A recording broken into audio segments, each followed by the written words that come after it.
ഒരു 3-4 കൊല്ലം മുന്നേ നമ്മൾ ഞങ്ങൾക്കൊരു സ്ഥലമുണ്ട് അവിടെ.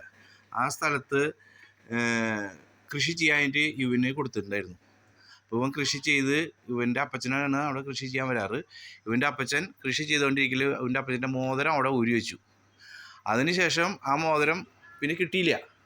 എവിടെയോ പോയി എന്ന് വിചാരിച്ച ആൾ മറന്നിട്ടാണോ ഊരി വെച്ചിട്ട് കാണാതെയാണോ പോയി.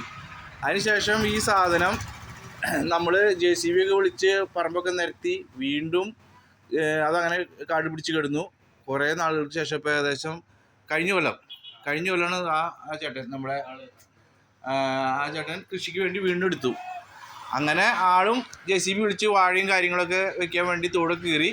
എന്നിട്ട് ആ വാഴയ്ക്ക് വളം ഇടണതിന് ഒക്കെ ഈ ചേച്ചിയുടെ പേരെന്താ? പുഷ്കര. ഈ ചേച്ചി വളം ഇട്ടുകൊണ്ടിരിക്കലേ ആ മോതിരം ആ ചേച്ചിക്ക് കിട്ടി. ഏകദേശം 10,75,000 രൂപ വിലയുള്ള മോതിരമാണ്. ആ ചേച്ചിയുടെ സത്യസന്ധത കൊണ്ട് ഇപ്പോൾ ആ മോതിരത്തെ ഇവനെ തിരിച്ചേൽപ്പിക്കുകയാണ്. എല്ലാവരും ഒന്ന് കൈയടിച്ച്